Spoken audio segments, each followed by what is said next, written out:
صوبائی وزیر اعلیٰ اور آزاد کشمیر کے وزیر اعظم جس کا حصہ ہیں، وہ فیصلے جیسے ہم نے آپ کو کل بھی بتایا تھا کہ بڑی غور کرنے کے بعد، بہت زیادہ اس کے اوپر آپس میں مشاورت کرنے کے بعد فیصلے کیے گئے تھے.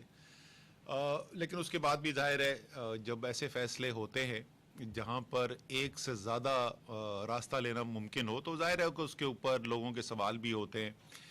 تو میں نے یہ سوچا کہ آج پھر تھوڑا سا ذرا آپ کو سمجھائیں. کل ہم نے آپ کو بتایا کہ ہم نے کیا فیصلے لیے. آج میں تھوڑا سا آپ کے ساتھ بات کرنا چاہتا ہوں کہ ہم نے یہ فیصلے کیوں لیے.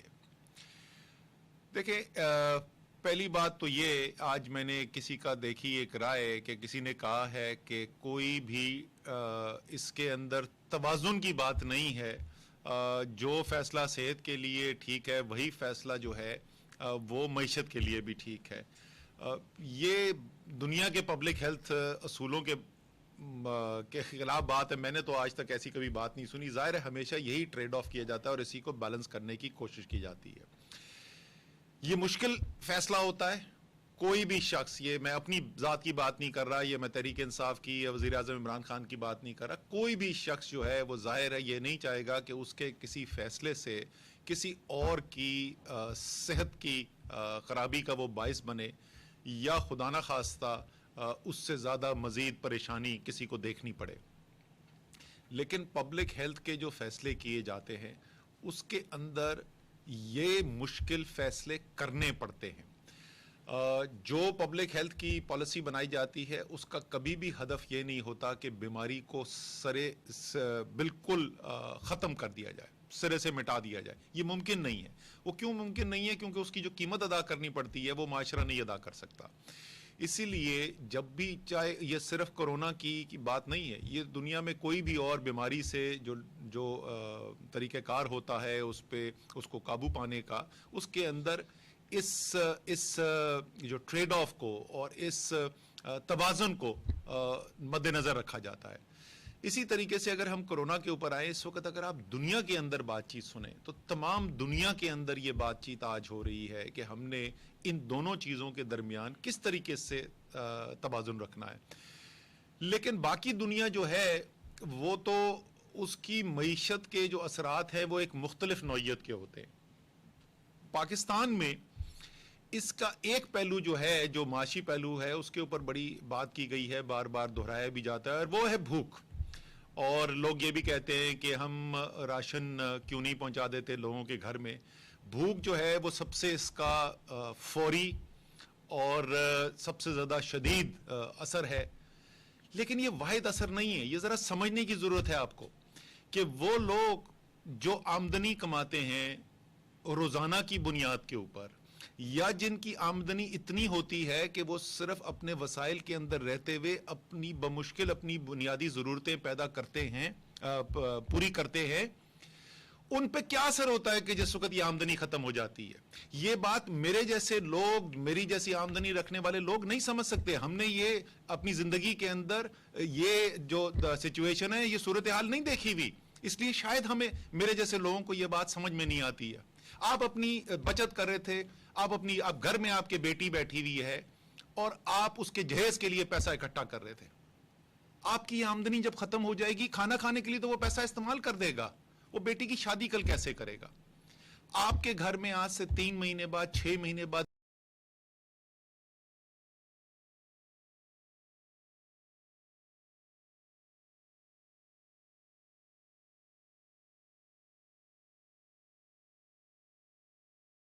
تو میرا بچہ، میری بچی جو ہے وہ تعلیم حاصل کرے، اور میں نے محنت کر کے پیسہ بچا کے رکھا ہوا ہے. میں چاہتا ہوں میرا بچہ، میری بچی جو ہے وہ کالج میں جا کے تعلیم حاصل کرے. اس کی بچت اگر 2 ماہ 3 ماہ کے اندر اڑ جاتی ہے ساری، تو کیا کل اس کے پاس یہ پیسہ ہوگا کہ وہ اپنے بچے کو کالج بھیج سکے؟ کیا وہ شخص جس نے جو تھوڑی جمع پونجی جمع کرنے کی کوشش کر رہا ہے کہ کل میں اپنے لیے ایک رکشہ خریدوں گا، میں اس سے رکشہ چلاؤں گا، یا میں نے کھوکا جو ہے ادھر میں نے کاروبار شروع کرنا ہے، یا خریف کی ابھی فصل آنے والی ہے، میں چھوٹا زمیندار ہوں، میں نے اس کے اندر کھاد خریدنی ہے اپنی فصل میں لگانے کے لیے، جب میری یہ آمدنی چلی جائے گی تو میں یہ کہاں سے پیدا کروں گا وسائل؟ اور اس کے ساتھ جو میری زندگی کے اوپر اثر آئے گا وہ میرے اور جیسے لوگ سمجھ نہیں سکتے اس بات کو. اس لیے شاید ایک دو مختلف قسم کی اس وقت رائے اور دو مختلف قسم کی آوازیں ہمیں سننے کو مل رہی ہیں. اس کا مطلب یہ نہیں کہ وہ جو یہ کہتے ہیں کہ بالکل بیماری سے بچاؤ کے لیے, بیماری کو پھیلاؤ سے روکنے کے لیے ہر ممکن کوشش کرو, لیکن ساتھ ساتھ اس بات کا بھی خیال رکھو کہ وہ کروڑوں لوگ اس ملک کے اندر جو صاحب ثروت نہیں ہیں, آمدنی ختم ہونے سے, روزگار ختم ہونے سے ان کے اوپر جو زندگی میں مشکلات آئیں گی اس کا بھی خیال کرو. تو یہ وہ لوگ نہیں ہیں جو کہتے ہیں کہ لوگ مرتے ہیں تو مر جائے. اسی طریقے سے میں یہ بھی کہنا چاہتا ہوں کہ وہ لوگ جو چاہتے ہیں کہ زیادہ اس وقت توجہ بیماری کے پھیلاؤ کو روکنے سے ہونی چاہیے, اس کا مطلب یہ نہیں کہ وہ کہہ رہے ہیں کہ غریب آدمی جا کے بے شک مر جائے. ایک مشکل صورتحال ہے. اس مشکل صورتحال کے اندر اچھی نیت رکھنے والے لوگ بھی, سوچ سمجھ رکھنے والے لوگ بھی ایک سے زیادہ فیصلے کے اوپر آ سکتے ہیں. ہم نے کوشش کی ہے جتنی سچائی دیانتداری کے ساتھ آپ کے سامنے حقائق رکھ سکیں, جتنی سچائی دیانتداری کے ساتھ جو صورتحال ہم آگے دیکھ رہے ہیں اس کے بارے میں آپ سے بات کر سکیں کہ ہمارے خیال میں آگے کیا ہونے والا ہے اور کس طریقے سے ہم نے بہترین فیصلے کرنے 21 کروڑ کی بہتری کے لیے, صرف چند ہزار کی بہتری کے لیے نہیں, وہ ہم آپ کے ساتھ کرتے رہے ہیں اور انشاءاللہ تعالی آگے بھی کرتے رہیں گے. تو ایک چیز تو میں ذرا سا تفصیل میں آج یہ سمجھانا چاہتا تھا کہ وہ جو ہمیں فکر ہے, جو وزیر اعظم کو اتنی زیادہ فکر ہے, جو بار بار وہ ذکر کرتے ہیں, جس کی وجہ سے کل یہ فیصلہ کیا گیا کہ جو ٹھیلا لگاتا ہے اس کو اجازت دے دی جائے, جو ترخان ہے, جو درزی ہے, جو مستری ہے اس کو اجازت دے دی جائے. تو اس کا تناظر کیا تھا, کیا ہم سوچ رہے تھے جس کی بنیاد کے اوپر یہ ہم نے سفارشات رکھی. اور دوسرا پہلو یہیں سے آتا ہے اور وہ یہ ہے کہ کیا اس وقت ایک لوگوں کی سوچ یہ بھی ہے کہ ملک کے اندر ایک ایمرجنسی ہے, یہاں تو ایک فیصلہ ہونا چاہیے اور وہ ایک فیصلہ سارے ملک کے اندر نافذ کر دینا چاہیے. ایک حد تک اس بات کے اندر منطق بھی ہے, لیکن فیصلہ جو ہوتا ہے, میں بار بار اس بات کو سمجھاتا ہوں, فیصلہ ہوتا ہے زمینی حقائق کو دیکھتے ہوئے. مجھے یاد ہے آج سے کوئی 10-12 دن پہلے اس بات کا ذکر کیا تھا کہ اگر آپ مجھے ذمہ داری دے دیں کہ جرمنی کے لیے جو کورونا سے وہاں پہ مسائل آئے ہوئے ہیں اس کے بارے میں فیصلے کرو اور پاکستان کے بارے میں فیصلے کرو, تو میں دو مختلف فیصلے کروں گا. سیم آدمی دو مختلف فیصلے کرے گا, کیونکہ جرمنی کی زمین پہ جو صورتحال ہے وہ مختلف ہے اور پاکستان کی زمین کی صورتحال مختلف ہے. اور جب میں زمین کی صورتحال کی بات کرتا ہوں, وہ بیماری کے پھیلاؤ کا بھی اس کے اندر پہلو آتا ہے, اس کے اندر معیشت کا اور معاشی پہلو بھی آتا ہے. اسی طریقے سے ہمارے خیال میں جو یہ اس کے اندر بھی ایک توازن کی ضرورت ہے کہ بنیادی ڈائریکشن جو ہے, جو سمت جو ہے, وہ قوم کی ایک نظر آنی چاہیے.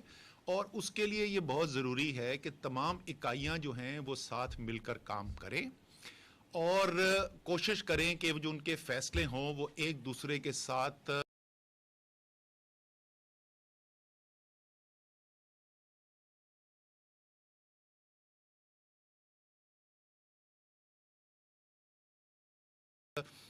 باہمی, اس کی پوری کوشش بھی کی گئی ہے. میں اس کی بڑی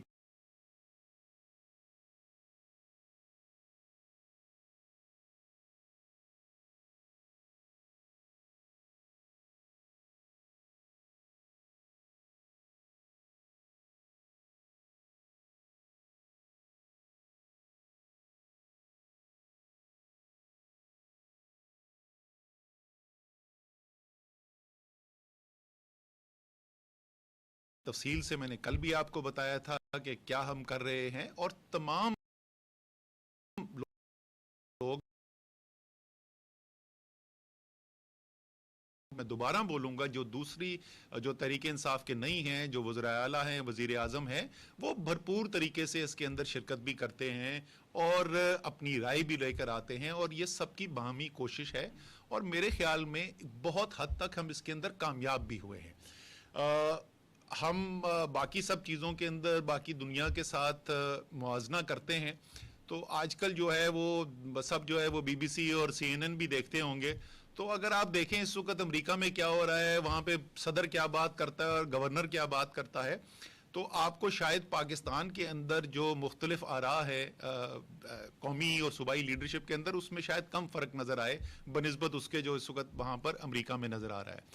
لیکن جیسے میں نے کہا کہ صحیح فیصلے کے ساتھ کیے جائیں, ایک دوسرے کے ساتھ ربط کے ساتھ کیے جائیں. جو بھی فیصلہ ایسا ہے جہاں پہ براہ راست ایک جگہ جو کام ہو رہا ہے, مثلا کوئی انڈسٹری ہے تو اس کی مختلف, اگر ایک ہی قسم کی انڈسٹری جو ہے وہ ایک صوبے میں کام کری دوسرے میں نہیں کام کرے گی تو اس سے مشکلات پیدا ہو سکتی ہیں, وہ قومی لیول کے اوپر ایک ہی فیصلہ کیا جائے. لیکن جو چیزیں بالکل مقامی نوعیت کی ہیں وہاں پر یہ صوبوں کو اختیار.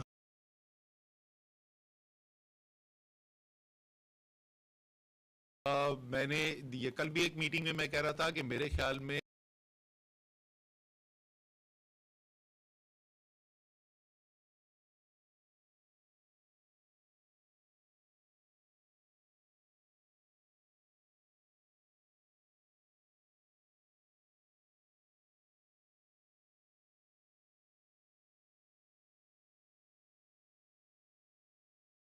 کراچی کی جو صورتحال ہے اور کراچی کے لیے جو بہترین فیصلہ ہے, ہو سکتا ہے کہ نواب شاہ کے لیے فیصلہ کچھ اس سے قدرے مختلف ہو. جو لاہور کی صورتحال ہے اور جو چیچا وطنی کی صورتحال ہے اس کے اندر فرق موجود ہے. اسی طریقے سے پشاور کی صورتحال اور بنو کی صورتحال کے اندر فرق موجود ہے. کوئٹہ کے اندر اور پشین کے اندر جو صورتحال ہے اس میں فرق موجود ہے. تو اس لیے یہ اس کا مطلب یہ نہیں ہے کہ کوئی تفرقہ ہے آپس میں یا تفریق ہو گئی ہے. یہ صحیح طریقہ ہے, اس کو انگریزی میں بھی اس کو اسٹریٹجی کو کہتے ہیں کہ جی تھنک گلوبل ایکٹ لوکل, یعنی عالمی بنیاد کے اوپر سوچو لیکن کام جو کرو وہ مقامی بنیاد کے اوپر کرو. تو وہی تو یہ پوری تفصیل آپ کو سمجھانے کا مقصد یہ تھا کہ کیا وہ پس منظر ہے ان فیصلوں کے اندر کہ ہم صحیح فیصلوں تک پہنچ سکے. کس کا فیصلہ صحیح ہے, کس کا فیصلہ صحیح نہیں ہے, یہ جب انشاءاللہ تعالی ایک دفعہ یہ کورونا کے معاملات ہمارے پیچھے چلے جائیں گے, بہت ٹائم ہوگا ہمارے پاس اس کی بحث کے اندر الجھنے کے لیے. لیکن فی الحال ضرورت جو ہے وہ یہ ہے کہ ہم جو ہے وہ ساتھ مل کر اس ملک کی بہتری کے لیے, اور خصوصی طور پر یہ جو مسئلہ ہمارے ساتھوں کے روزانہ کی بنیاد پر آپ تک معلومات پہنچتی رہے, اور وہ جو ہم نے احساس ایمرجنسی پروگرام شروع کیا تھا, اس احساس ایمرجنسی پروگرام کے تحت کل تک 35 ارب روپے جو ہیں وہ عوام لوگوں تک پہنچ چکے تھے. اور اس کے اندر کئی لاکھ, میں ذرا دیکھتا ہوں اس کے اندر شاید نمبر مل جائے, جی 28,61,000 خاندانوں تک یہ پیسہ پہنچایا جا چکا ہے. سو 28,61,000 خاندانوں تک 35 ارب روپے سے زائد پہنچائے جا چکے ہیں. اس کے بعد میں ریکویسٹ کروں گا ڈاکٹر ظفر مرزا سے, وہ آپ کو صحت کے معاملات جو ہیں ان کے بارے میں بتائیں گے, اور آخر میں پھر جو کل ایک فیصلہ کیا تھا فلائٹس کے بارے میں جو باہر سے آ رہی ہیں فلائٹس, معید یوسف صاحب آپ کو بتائیں گے, اس کی ذرا تفصیل بتائیں گے. تو بہت شکریہ. اب ظفر آپ آ جائیں. وزیر منصوبہ بندی اسد عمر اسلام آباد میں موجود ہیں, میڈیا کو بریفنگ دے رہے تھے. کہنا ان کا یہ ہے کہ ہمیں بھوک اور افلاس پر بھی قابو پانا ہے کورونا کی صورتحال کے ساتھ ساتھ. اور ابھی آپ کو بتائیں کہ معاون خصوصی برائے صحت ڈاکٹر ظفر مرزا بریفنگ دے رہے ہیں. پیش کیا اور بڑے تفصیل کے ساتھ اور بڑے اچھے انداز میں کہ کل جو فیصلے ہوئے اور جو پھر وزیر اعظم صاحب نے اس کے بعد پریس کانفرنس کی اور اس میں انہوں نے ان فیصلوں کا اعلان کیا, تو ان کی وجوہات کیا ہیں اور کس طرح معاشرے میں زندگی کے تواتر کو جاری رکھنے کے لیے اور ساتھ ہی ساتھ اس چیلنج سے نمرد ازما ہونے کے لیے کہ جو ہمیں درپیش ہے اس وقت ایک بہت بڑی ایمرجنسی کی صورت میں, تو اس میں ہمارے سامنے کیا کیا فیکٹرز ہیں یا کیا کیا کنسیڈریشنز ہیں کہ جن کو مد نظر رکھ کے یہ فیصلے کیے جا رہے ہیں. کل آپ کے سامنے میرے کولیگ حماد اظہر صاحب نے کچھ صنعتوں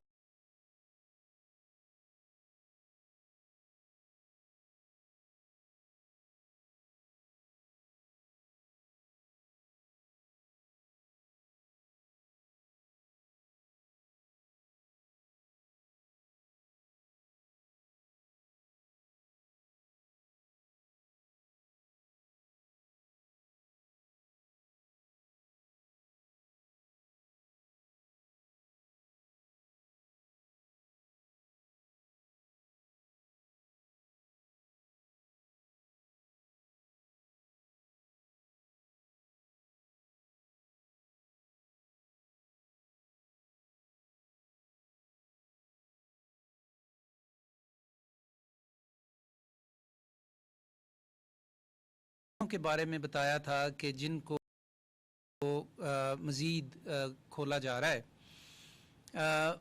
وزیر اعظم صاحب نے اپنی پریس کانفرنس کے آخر میں بڑی تفصیل کے ساتھ اس بات پہ زور دیتے ہوئے اس کا یہ بات سمجھائی تھی کہ کس طرح ان صنعتوں کے کھولنے کا یہ مطلب نہیں ہے کہ ہم کچھ بد احتیاطی شروع کر دیں یا جو ہدایات دی گئی ہیں ان پہ عمل نہ کریں.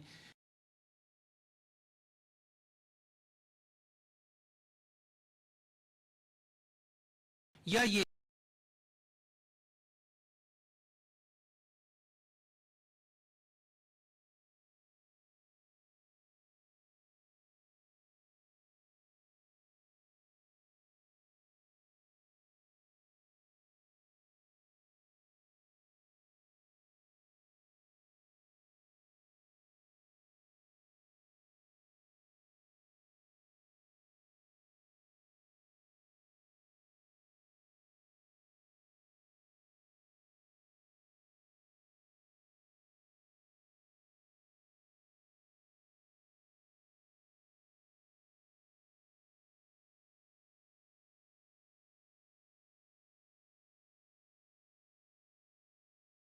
کہ آنے والے دنوں میں صورتحال جو ہے وہ پرخطر بھی ہو سکتی ہے، اموات بھی بڑھ سکتی ہیں، کیسز بھی بڑھ سکتے ہیں.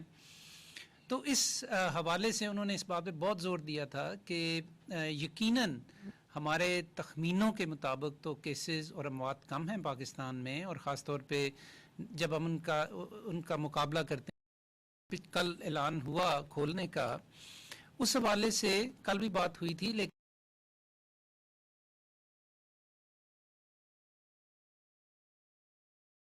ہمیں کافی اس سلسلے میں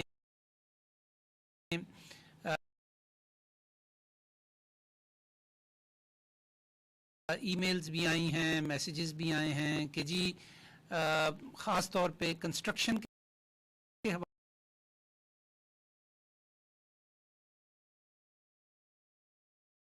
حوالے سے، لیکن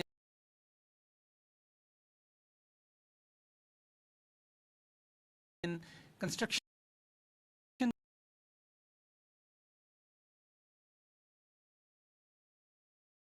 کے علاوہ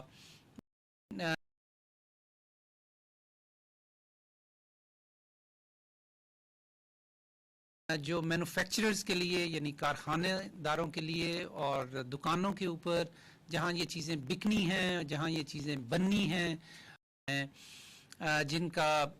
جن کی بات بڑی مستند مانی جاتی ہے اور ان کی ایک کریڈیبلٹی ہے، تو ان کی گائیڈ لائنز کو سامنے رکھتے ہوئے اور اپنے مقامی ماہرین کی رائے کو سامنے رکھتے ہوئے یہ گائیڈ لائنز مرتب کی جاتی ہیں. اور پاکستان میں یہ ساری گائیڈ لائنز جو ہیں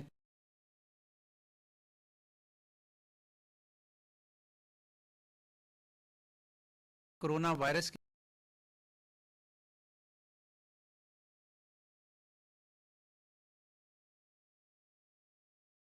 حوالے سے یہ ہمارا جو اسپیشل پلیٹ فارم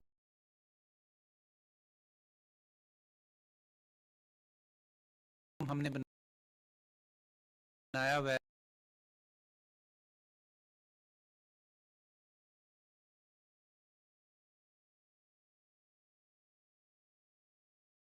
وزارت صحت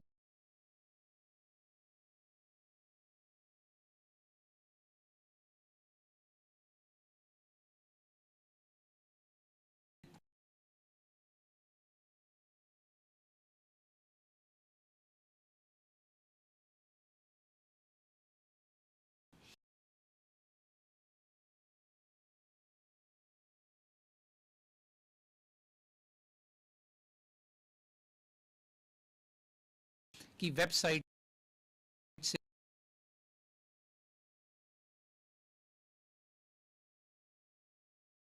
منسلک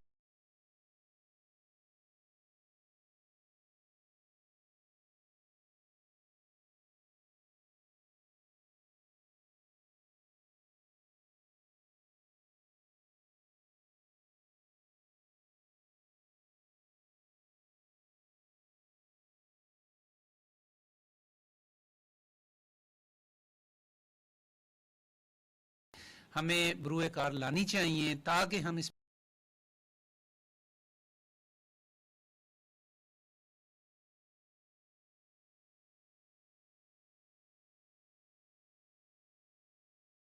بیماری کے پھیلاؤ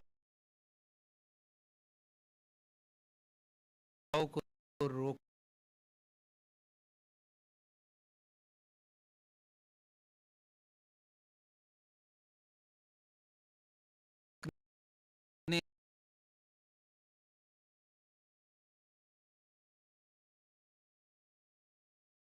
کا سبب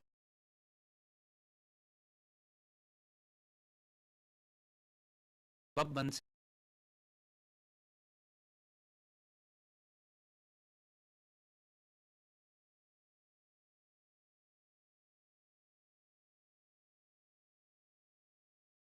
سکیں.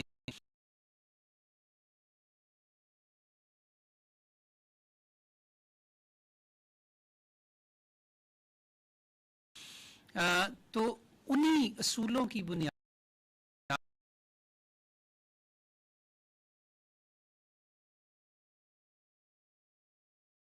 پہ یہ گائیڈ لائن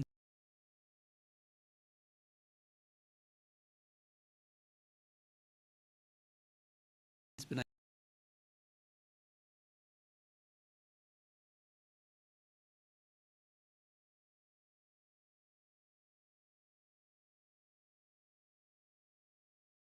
جاتی ہیں. مثلاً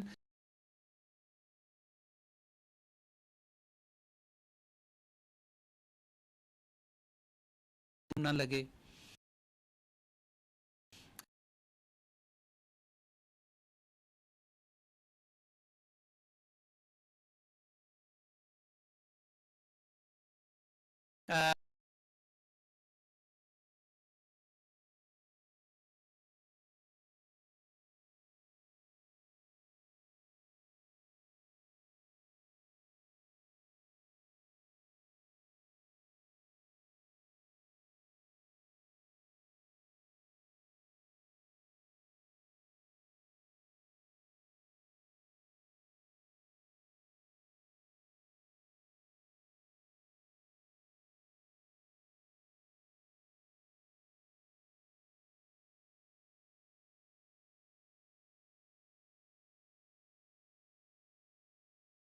آپ کو کیسے مینیج کرنا ہے. مثلاً اگر کوئی بہت رش ہے اور اگر آپ نے قطار بنانی ہے تو قطار کے میں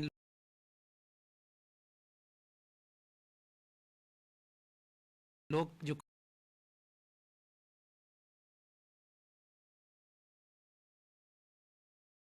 کھڑے ہیں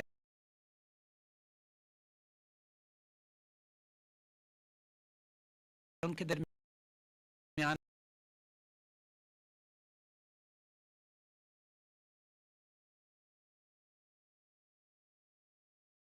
ایک مناسب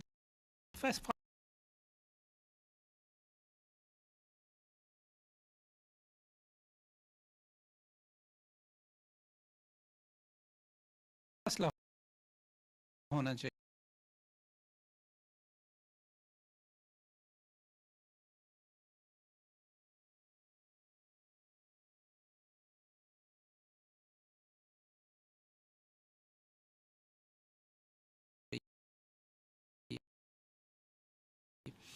اس طرح کارخانوں میں جو امپلائرز ہیں یا کارخانہ دار ہیں ان کی کیا ذمہ داری ہیں, انہوں نے اپنے ملازمین کے لیے کیا کیا وہاں پہ احتیاطی تدابیر جو ہیں ان کو یقینی بنانا ہے, اور اسی طرح جو ملازمین ہیں انہوں نے کن کن چیزوں کا خیال رکھا. سوشل ڈسٹینسنگ کی جو پالیسیز ہیں یا صفائی ستھرائی کے حوالے سے جو پالیسیز ہیں ان کو کیسے ہم نے امپلیمنٹ کرنا ہے.